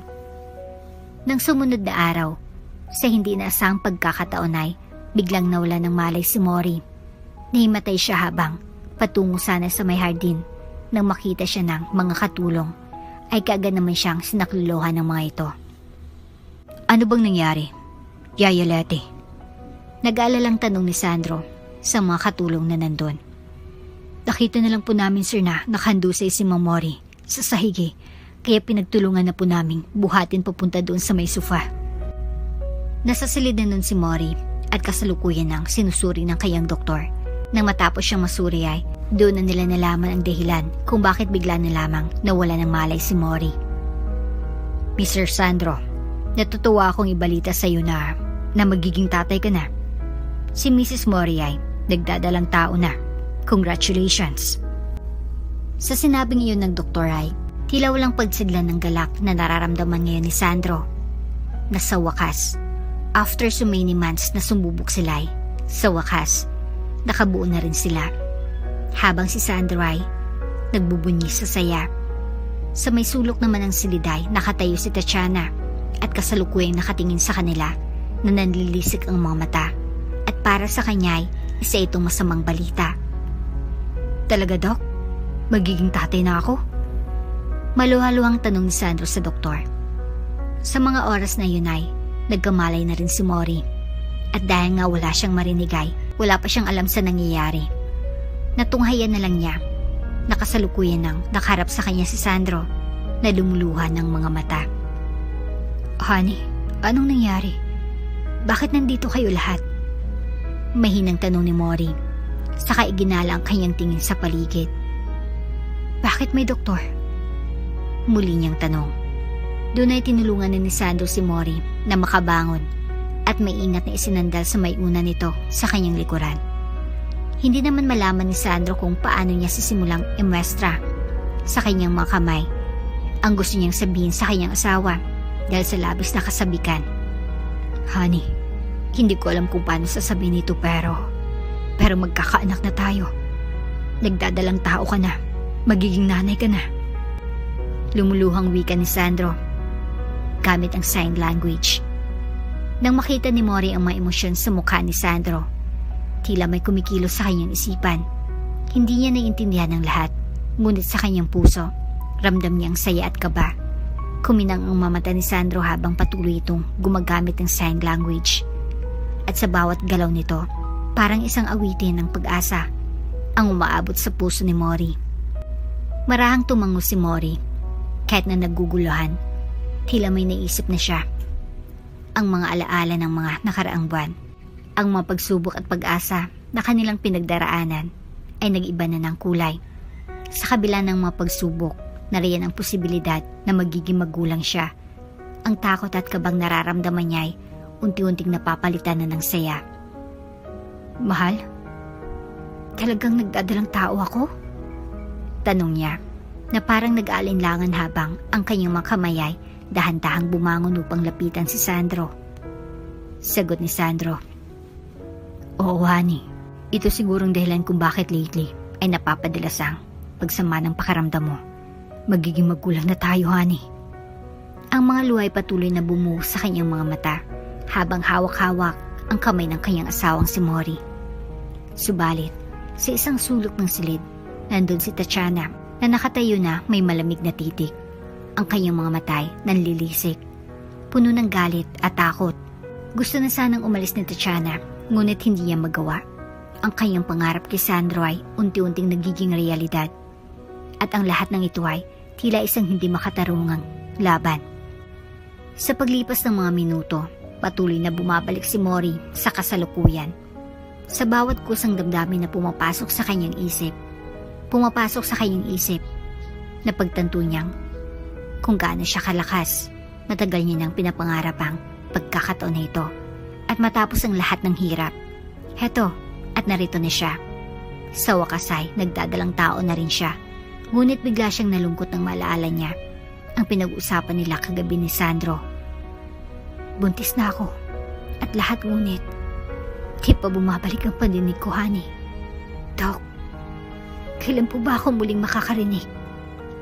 Tanong ni Morris sa kanila. Nagkatinginan naman sina Sandro at ang doktor. Mrs. Mori, huwag po kayong mag-alala. Kung hindi pa man po tuluyang bumalik ang pandinig nyo, may ibang paraan pa naman para makarinig kayo. May mga hearing aid po tayo at iyon ang inaasikaso po namin ngayon. Kaya wag mo na po kayong mag-alala. At mag-isip pa, baka lalo pong makasama ang labis na pag-iisip sa bata. Paliwanag ng doktor. Tumango na lamang si Mori at nakontento na sa sinabi ng doktor. Anyway, kailangan ko nang maghanda. Sabi niya sa sarili. Magiging nanay na ako. Samantalang si Tatiana, di nakatiis, na puno ng galit at inggit. Nakita niyang tila nagbubunyi si Sandro at Mori. At ang sama ng loob niya ay tila nag-aalab sa kanyang dibdib. Ang angking pagkakahiya at pangarap na wasakay nagpa siya sa kanyang isip. Sa akin pa rin ang huling halakak. Bulong niya sa sarili. Umikot ang kanyang isip at naglalaro ang maideya ng paghiganti at pagkakaroon ng plano. Ang kanyang init ng paggagalit ay umuusbong at tila hindi na siya makapaghintay pa. Hindi na mamalaya ng dalawa na ang kanilang sayay nagiging sanhi ng takot imbis na saya. Si Mori ay unti-unting bumabalik sa kanyang mga alaala ng pagkabaliw sa pangarap na maging isang ina, habang si Sandro ay hindi makapaghintay na yakapin lahat ng mga pangarap nilang dalawa. Wala nang makakapigil sa atin. Bulong ni Mori at sa paggalaw ng kanyang madaliri, tila ipinapakita niya ang buong damdamin at pagsamantaas sa hinaharap.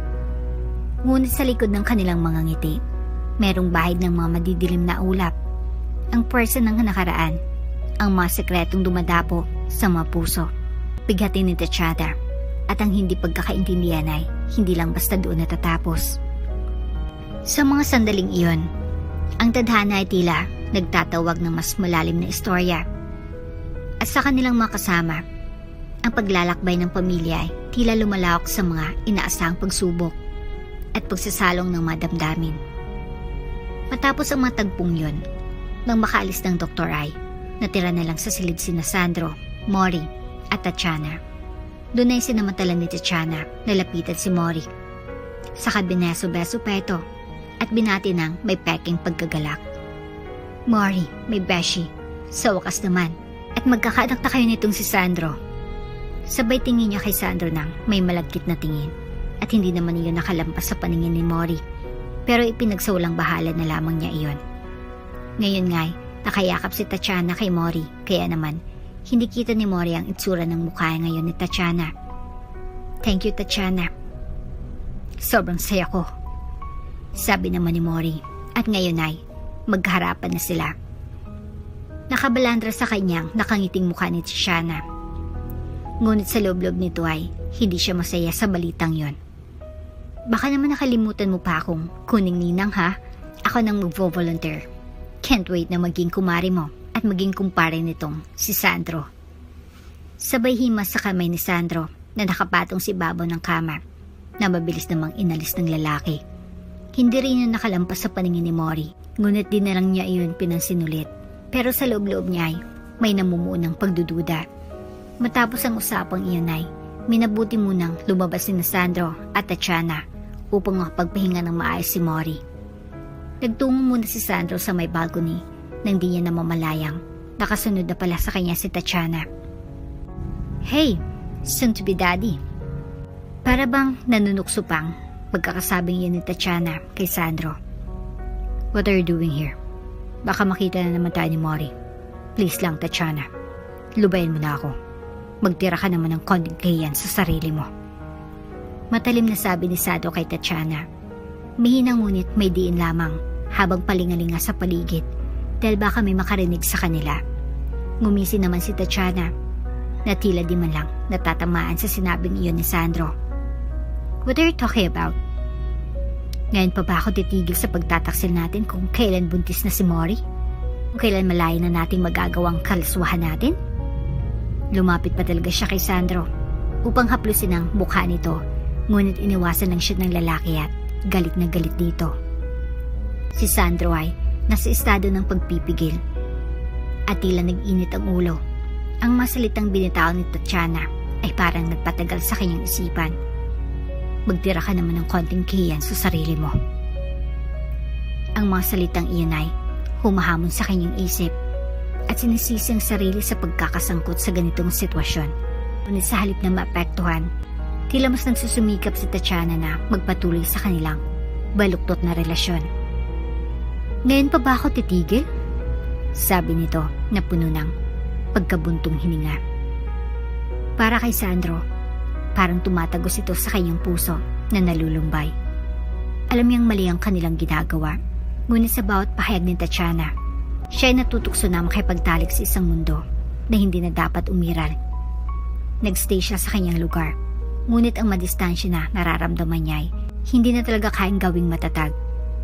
Tatiana, naiintindihan mo bang maaring mangyari sa atin? Magiging tatay na ako. Ganyan ka ba talaga kamanhid? Igting niyang tanong kay Tatiana. Sabay saplos na ginawa ni Tatiana sa kanyang mukha ay nagbigay sa kanyang labis na kainisan. Kahit gaano siya kagalit, hindi may iwasang mapansin ang alindog ng babae sa kanyang harapan. Pero sa parehang oras at pag-uwi ni Tatiana sa mga dating galaway, nagbigay ng takot at mangamba sa kanyang puso. Ang mga eskwelong ito ay nagbabandya ng pangadip sa kanilang mag-asawa na iyon ang nag-iisang bagay na dapat niyang protektahan. Ikaw na ngang pinapaligaya, ikaw pang galit. Ano bang masama roon? Sagot ni Tatiana. Ang ngisi sa kanyang mukha ay tila di maalis-alis. Nahulog ang tingin ni Sandro at ang kanyang puso ay puno ng takot at galit nang sabay na umusbong. Tatiana, gusto kong malaman mo na wala akong nararamdaman sa'yo. Hindi kita mahal. At lahat ng nangyari sa atin, lahat yun, ay dala lang ng kalokohan mo. Kaya pakiusap, nakikiusap na ako sa'yo. Tantanan mo na ako, please. Ngunit sa kabila ng kanyang pagkilos, mas tumindi ang kumikislap na damdamin ni Tatiana. Ang kanyang pagiging matatag at pagmamatigas ay tila natutok sa isang tiyak na layunin na dumating sa pagkakataon na ayaw niyang pakinggan pa ni Sandro at tila siya nang mas nabibingi kaysa kay Mori. Dapat na tayong tumigil, Tatiana. I can't take this anymore. Aniya't madadama talagang galit sa bawat katagang iyon. Ang mga salitang iyon ay tila isang hampas sa hangin na nagpasagod kay Tatiana. Sandro, huwag mo akong itulak palayo. Akong nararapat sa iyo. At oo, aaminin ko, hindi ko matanggap na magkakaanak na kayo ni Mori. Ako lang nababagay sa iyo, Sandro. Ako lang. Pakiusap niya at ang boses nito ay puno ng pagsisisi at pagnanasa. Ngunit sa katotohanan ay naroon at si Sandro ay narito sa harap ng napakalaking hamon. Tatiana, hindi mo alam ang sinasabi mo. Nababaliw ka na. Bula ka na sa ayos na pag-iisip mo. Wika ni Sandro. Baliw na kung baliw. Nasisiraan ako, nasisiraan. Basta mahal kita, Sandro. Mahal na mahal. Pakiusap. Mahalin mo rin ako. Ngunit masyado ng malalim ang pagkakasalaysay ni Tatiana para sa kanya. Ang lahat ng ito ay isang laro na hindi niya kayang bitawan. Sa bawat paghaplos niya kay Sandro, sa bawat titig na nagbibigay ng apoy sa kanilang pag-uusap, tila nawawalan ng anyo ng katotohanan. Ang kanyang masalitang puno ng pangako at pangarap ay kasabay na nagbibigay sa kanya ng lakas. Handa kong gawin ang lahat, Sandro. Mapasakin ka lang. You are mine. Aniya. Sandro, bakit ba hindi mo man lang tanggapin na tayong dalawang nagdadala ng saya sa isa't isa? Wala na si Mori. Wala na dapat siya sa kwento mo. At mas mahalagay sa kung anong nangyayari at nararamdaman natin ngayon. Ako na lang ang mahalin mo at huwag si Mori. Sa tono ng pananalita ni Tatiana ay mababakas ang labis na pagnanasa sa kanyang pagmamahal kay Sandro na handa talaga siyang mag-level up sa pagsira ng relasyon nito sa kanyang asawa at sa kanyang best friend na si Mori. Makalipas ang ilang araw habang ninanamnam ni Mori ang mga oras ng kanyang pagdadalang tao, sa hindi inaasahang pagkakataon ay bigla na lang siyang natigilan ng tawagin siya ni Yaya Lati. Ma'am Mori, handa na pong pagkain. Wika ni Yaya Lati habang nagsa-sign language. Nakayuko ng mga oras na yun si Mori, kaya di niya makikita ang winastra ni Yaya Lati, ngunit nabalo ng pagtataka si Yaya Lati nang biglang tinugon siya ni Mori. Opo Yaya, susunod na po ako. Sagot niya. Automatiko siyang natigilan ng mga oras na yon. Namilog ang kanyang mga mata, saka umangat ng tingin kay Yaya Lati. Yaya, magsalita ka nga ulit. Nautal niyang utos kay Yaya Lati. Ma'am, nakakarinig na po kayo? Utal na tanong ni Yaya Lati. Doon ay biglang namuha ang mga luha ni Mori. Hindi siya makapaniwala na oo nga. Bumalik ng pandinig niya. Hindi niya malaman ang uunahin, ngunit si Sandro kaagad ang pumasok sa isip niya at sabik na siyang ipalam ito sa kanyang asawa. Kaya naman, kaagad niyang kinuha ang susi ng kanyang sasakyan, saka nagtungo sa kanilang condo unit kung saan naroon ang kanyang asawang si Sandro. Habang nagmamaneho si Mori papunta sa unit ni Sandro, tilang bawat hibla ng hangin ay sumasalubong sa kanyang saya. Sa bawat kanto at liko, nararamdaman niyang excitement na unti-unting bumabalot sa kanyang puso. Sa wakas, narinig niya na ang mga tunog na matagal niya nang inaasam-asam, isang himig ng pag-asa at bagong simula. Ang kanyang isipan ay pumapasok sa isang mundo ng mga alaala, mga pagkakataong punong-puno ng lungkot at kawalang katiyakan. Ngunit ngayon, sa kanyang paglalakbay, ang saya ng kanyang nadaramay nagbigay liwanag sa kanyang bawat hakbang.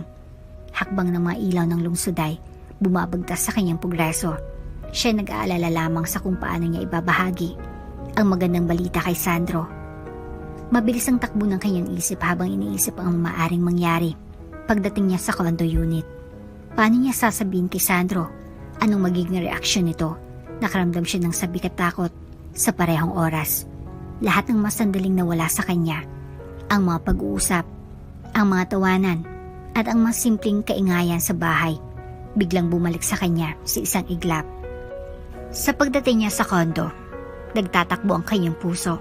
Nang buksan niya ng pinto ng unit, dahil may access naman siya doon, ay hindi niya nadatnan si Sandro bagkus mga hinumbad na damit nito at damit pambabayang natunghayan niya sa sahig ng unit. Nakaramdam kaagad ng kaba ang kanyang puso. Para bang nanginginig ang kanyang mga laman. Nagkakaroon na siya ng kutob, ngunit ayaw niya pa rin isipin ang bagay na yun hanggat hindi pa niya ito napapatunayan. Maya-maya pa ay napatingin na siya sa may kwarto kung saan niya narinig ang mga boses na tila nag-uusap. Marahan siyang nagtungo doon. Hindi niya muna binuksan ng pinto bagkusay, pinakinggan muna ang tila nag-uusap doon. Ang tono ng boses, isa lang ang sigurado, si Mori, sina Tatiana at Sandro iyon. Honey, bakit bang ilap mo? May problema ba? Maarting tanong ni Tatiana kay Sandro habang ang lalaki ay katabi nito sa kanyang kama at may malalim na iniisip. Tatiana, itigil na natin to. Ayoko na. Bakit mo ba ginagawa sa akin to, ha? Nanggagaliiti sa galit na tanong ni Sandro kay Tatiana. Muling pumulupot ng yakap si Tatiana kay Sandro, saka inilapit ang mas malapit ang kanyang bibig sa tenga ni Sandro. May sinabi itong isang malalim na sekreto na matagal nang pinakatago-tago ni Tatiana, kaya maging si Sandro ay hindi makapaniwala sa kanyang mga narinig sa bibig ni Tatiana. Wala naman silang kamalay-malay na nasa labas ng silid na iyon si Mori na nakikinig sa pag-uusap nilang dalawa, at maging siya ay nagimbal din sa kanyang nalaman. Ngunit bago pa man siya makagalaw, isang pangungusap mula kay Tatiana ang bumasag sa kanyang wasak na puso. Alam mo bang akong may kagagawa ng lahat? Akong nag-utos na magpasabog sa kasal niyo, dahilan para mawala na ng pandinig ang asawa mo? Oo, Sandro. Ako ang may gawa nun.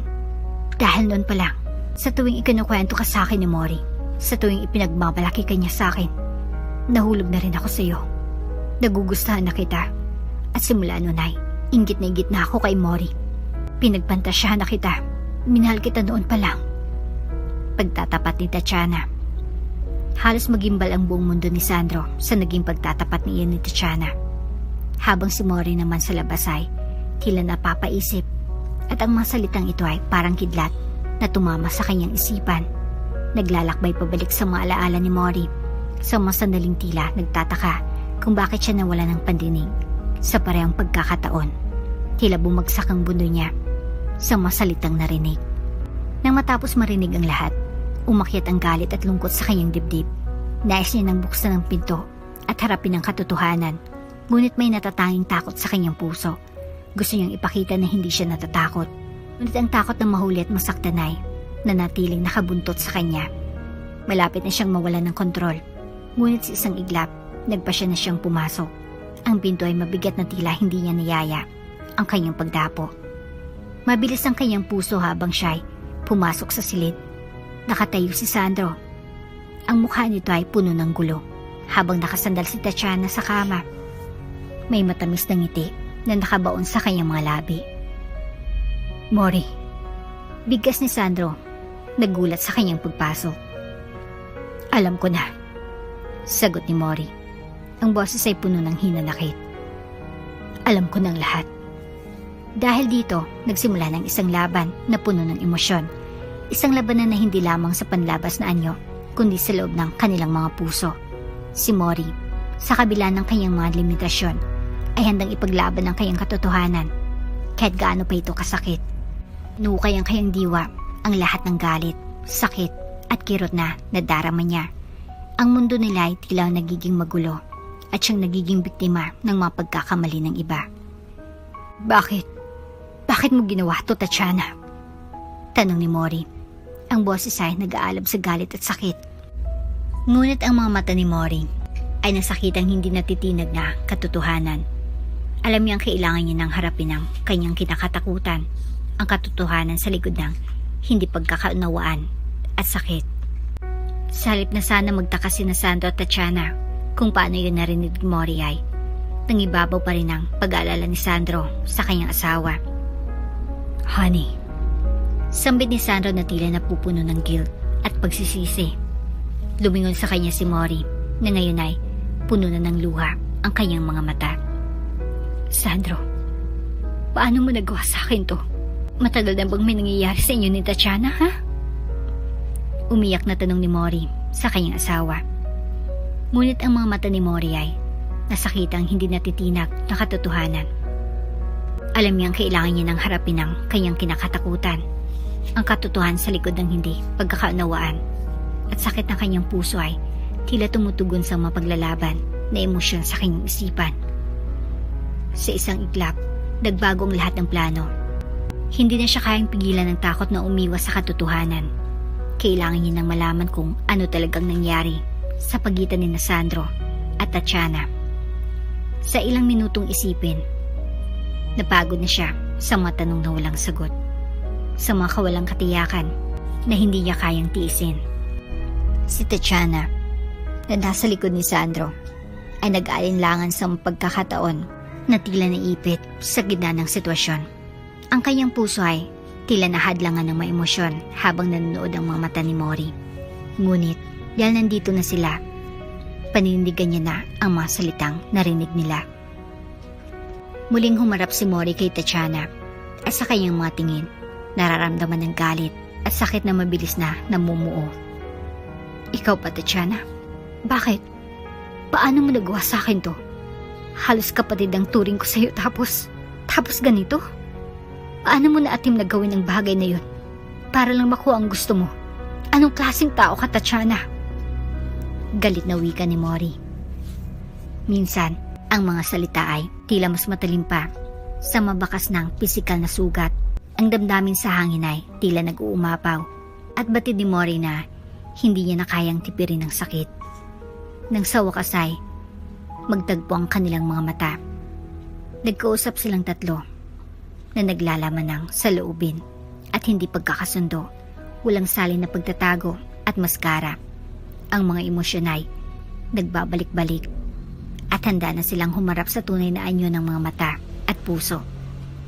Sa mga sandaling iyon, ang katotohanan ay naglalakad sa harapan nila at walang makakapigil sa kanila na talakayin ng mga pinakabanal at pinakamabigat na katotohanan.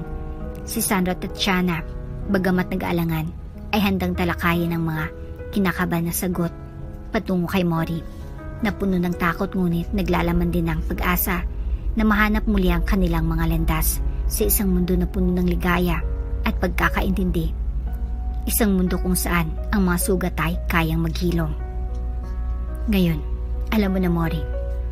Ngayong alam mo na hindi santa, santita ang kaibigan na sinasabi mong itinuring mong kapatid. Kasuklaman mo na ako.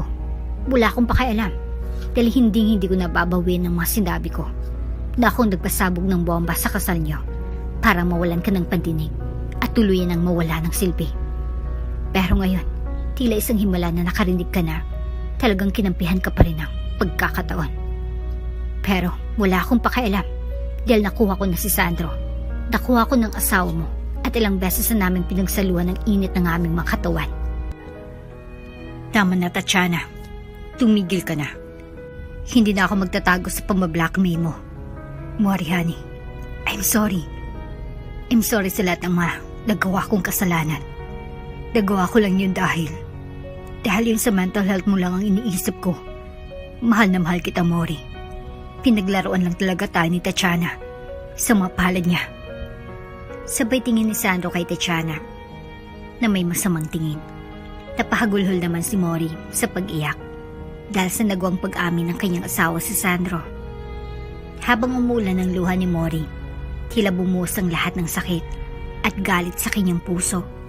Ang mga salita ni Tatiana ay parang mga pangil na tumusok sa kanyang dibdib. Isang matinding sakit ang umakyat sa kanyang lalamunan, habang bawat pag-amin ni Sandro ay parang isang malupit na dagok na nagpapabigat sa kanyang kaluluwa. Nakatitig si Mori kay Sandro, umaasang makikita ang pagsisisi sa mga mata nito. Pero sa pumapapil sa mukha ni Sandro, nakikita ni Mori ang diferensya. Nagguguluhan, puno ng tawag ng puso at isip na nagsasagupaan. Paano ito nagawa sa kanya ni Sandro kung lagi naman niyang sinasabi na mahal siya nito? 3 taon silang magkasama. At sa mga sandaling iyon, parang lahat ng alaala ay nabura. Narinig niyang mga ngiti, tawanan, at mga plano na mayroon sila. Ngunit sa gitna ng lahat ng iyon, talagang nabukas ng sugat ang katotohanang isiniwalat ni Tatiana sa pagitan nilang dalawa ni Sandro. Sandro, kung totoong mahal mo ako, hindi sasagi sa isip mo ang sakta ng damdamin ko. May diin na sabi ni Mori sa kanyang asawa na si Sandro, at ang kanyang boses ay nanginginig dahil sa sakit. Ngunit wala ng oras ang dalawa para magpaliwanag. Si Sandro at si Tatiana ay patuloy pa rin sa kanilang masalimuot na alitan, tila sindak sa loob ng isang pagsubok. Sa paulit-ulit na pagsugod sa damdaming nagtatangkang ilabas. Para kay Mori, wala nang ibang narinig kundi ang dugong umagos sa kanyang puso. Sa pagkasabing iyon ni Mori ay tuluyan na siyang lumabas ng silid at umalis. Susundan naman ito ni Sandro. Pipigilan pa sana siya ni Tatiana, Ngunit hindi na nagpaawat pa si Sandro. "Sandro, huwag mo akong iwan," sabi ni Tatiana na nagmamakaawang tono. Mariin naman siyang sinagot ni Sandro na galit na galit. "Get lost." May diin niyang sabi, saka umalis upang habulin ng kanyang asawang si Mori. Naabutan ni Sandro si Mori sa may parking area at doon ay kinuha niyang braso ng kanyang asawa. "Honey, please let me explain more. Alam kong kalabisan ito dahil sa naging pagtataksil ko, pero please, give me a chance to explain. I love you. I love you, Mori. Mahal na mahal kita." Nagmamakaawang wika ni Sandro. Sumagot naman si Mori sabay punas ng kanyang mga luha. "Sandro, hindi ko alam kung anong isipin. Sobra-sobra na to, Sandro. Nasaktan ako at hindi ko kayang baliwalain yon," sagot ni Mori nang may ngiti sa kabila ng kanyang mga luha. Habang hawak-hawak pa rin ni Sandro ang braso ni Mori, naramdaman ng lalaki ang bigat ng kanyang puso. Alam mo, hindi nagiging madali ang sitwasyon. Nagtataka na siya kung paano siya nakarating sa sitwasyong ito. Mula sa masayang pagsasama hanggang sa alingaw-ngaw ng sakit at takot. "Alam ko nahulog ako sa pagkakamali. Pero isa lang ang totoo, honey. Ikaw ang mahal ko. Tinatakot ako ng ideya na mawawala ka sa akin." Muling nagmamakaawa si Sandro, umaasang makakabawi sa kanyang mga pagkakamali. Ngunit tanging hikbi at luhang sagot ni Mori. "Paano ba kita pagkakatiwalaan ulit? Nandiyan si Tatiana. Pinili mo siya. Paano mo ako may sasalba mula sa sakit na dulot ito?" Habang nag-uusap sila, ramdam ni Sandro ang pangangalay sa kanyang puso. Nais siyang ipaglaban si Mori, pero sa mga salitang iyon, parang unti-unting nadudurog ang pag-asa niya. Sa taglay na damdamin at sitwasyon, nagpasya siyang harapin ang katotohanan. "Mori, sobrang importante ka sa akin. Kung maaari lang, gusto kong ipakita sa iyo na hindi na mangyayari ulit ang ganitong pagkakamali. Wala akong ibang iniisip kundi ikaw." Pakiusap ni Sandro na tila umaasa sa kanyang mga salita. Ngunit si Mori ay puno ng pagdududa at hindi pa rin nakakabawi sa matinding emosyon na nararamdaman niya. "Sandro, kailangan kong mag-isip. Kailangan kong malaman kung kaya ko bang ipagpatuloy ang lahat. Napakabigat ito. Please, give me time." Ilang saglit ang lumipas. Nagkatinginan sila. Nahulog ang kanilang mga mata sa isa't isa, puno ng damdamin. Naramdaman ni Mori ang pagyuko ng kanyang puso. Pero ang takot ay parang nakakabigat sa kanyang dibdib. Bumuntong hininga si Sandro. Nagpasya siya na bigyan ng espasyo si Mori upang mag-isip. "Okay, pero huwag kang mawawala. Please, mahal na mahal kita, honey." Aniya na may taglay na pag-asa. Umikot si Mori at umalis sa parking area. Bit-bit ang iniwang sakit sa kanyang puso. Walang kasiguraduhan ang hinaharap. Ngunit isa lang ang nasisiguro sa kanyang pag-alis. May mga tanong at damdaming na natiling hindi nasasagot. Si Sandro naman, naglakad sa tabi ng kanyang sasakyan.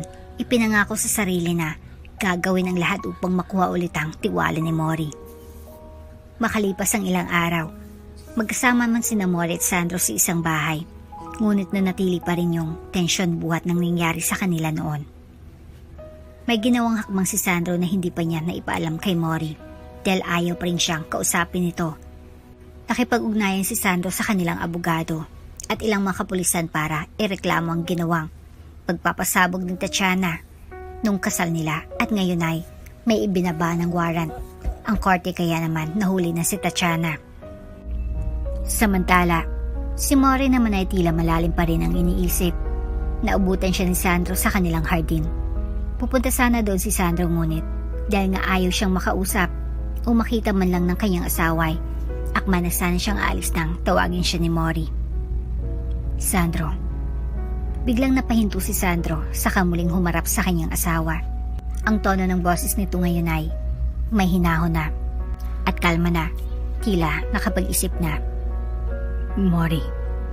Napalunok ng laway si Sandro habang nakatitig kay Mori. Tumayo si Mori. Tinitigan niya si Sandro na tila ba nagbabanta ng isang maamong pakipag-ugnayan. Sandro, ayusin na natin to. Please. Mangyak-iyak na wika ni Mori. Gumuhit naman ng isang matipid na ngiti sa mga labi ni Sandro. Masaya siya dahil sa wakas ay tila muli nang nagkakaroon ng pag-asa ang relasyon nilang mag-asawa. Nilapitan din siya ni Sandro. Mori, I badly want to fix this. I don't want to lose you. Kayo ang magiging anak natin ng buhay ko. Mangiyak-iyak din niyang sabi. Tila nagtagumpay ang mga salitang iyon na muling nagbigay buhay sa damdamin ni Mori. Dahan-dahan siyang lumapit kay Sandro. Tila nag-uumapaw ang pag-asa sa kanyang puso. Nararamdaman niya ang pagkakamali at paghihirap ng kanilang pinagdaanan. Ngunit sa pagkakataong ito, nagbigay siya ng pagkakataon na muling magbagong buhay ang kanilang relasyon. Magsimula tayo muli sa simula. Wika ni Mori na may pagtitiwala sa kanyang tinig. Nakita ni Sandro ang pangiti ng asawa, isang ngiti na puno ng pag-asa at pagtanggap. Ang kanyang puso ay tila pumintig ng mas mabilis. Nais ko maging tapat sa iyo, Mori. Sagot niya. Tama ka, kailangan natin ng pagbubulayan. Ang mga nakarang araw, maraming nangyari. May ginawa akong hakbang na kung saan ay nasaktan kita at inihingi ko iyon ng tawad sa iyo. Ngunit hindi malaman ni Mori kung anong tunay na nararamdaman, kaya't nagpatuloy si Sandro. Kinausap ko ng ating abogado tungkol sa mga suliranin dulot ni Tatiana, kasamang iba pang mga kapulisan. Nahuli na siya. Wika ni Sandro. Muli, lumapit si Sandro at hinawakan ng kamay ni Mori. Nandito ako. Nandito tayo. Ayaw ko nang mawala ka, Mori. Kailangan lang nating magpakatatag. Mabilis ang tibok ng puso ni Mori habang pinapakinggan ang masalitang lumalabas kay Sandro. Ang sakit at pagdaramdam na kanyang naramdaman sa mga nakaraang linggo ay tila unti-unting nagiging alaala na lamang. Nararamdaman niyang nagkakaroon sila ng gap. Ngunit sa mga sandaling ito, may pag-asa na maaring muling magtagumpay ang kanilang pagmamahalan. Mahalaga ka sa akin, Sandro. Wika ni Mori. Ang tono ng kanyang boses ay puno ng damdamin. At oo, ano man ang nagawa mo, pinapatawad na kita. Habang unti-unting lumalapit si Sandro, pinilit ni Mori na huwag palakasin ng takot sa kanyang puso. Sa kabila ng lahat ng nangyari, alam niyang mahal pa rin niya si Sandro. At sa matitig nito, tila nakikita niyang pagkilala na may pagkakamali at ang pagnanais na ipagpatuloy ang laban. Nasaktan ako, Sandro, lalo na sa nangyari kay Tatiana. Patuloy na wika ni Mori, na ngayon ay may bahay na ng lungkot. Alam kong mahirap ito, pero kailangan nating harapin ito ng magkasama. Ramdam ni Sandro ang bigat sa mga salitang iyon. Nagmistulang isang panibagong simula ito para sa kanila.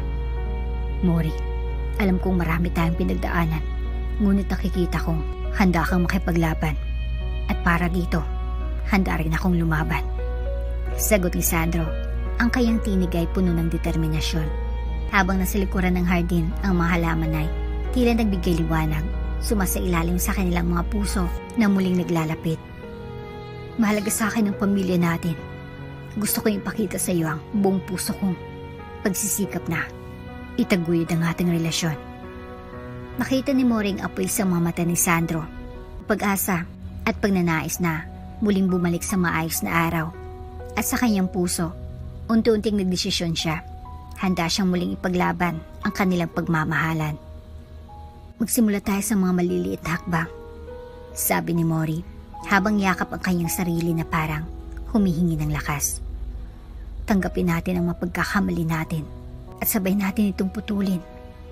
Nakataas ang ulo ni Sandro at mga ngiti na tila bumalik ang liwanag sa kanyang mga mata. Sasamahan kita, Mori. Hindi na kita iiwan sa hirap at ginhawa. Pangako ko iyan. Matatamis ng mga salitang lumabas sa kanilang bibig. Mga pangako at pag-asa sa kabila ng lahat ng sakit. Naramdaman ni Mori ang nagkaroon ng pagbabago. Si Sandro ay nariyan, handang makinig at magtrabaho patungo sa isang mas maliwanag na kinabukasan. Hindi madali ang proseso, ngunit sa pagkakataong ito, alam nilang handa silang harapin ito magkasama.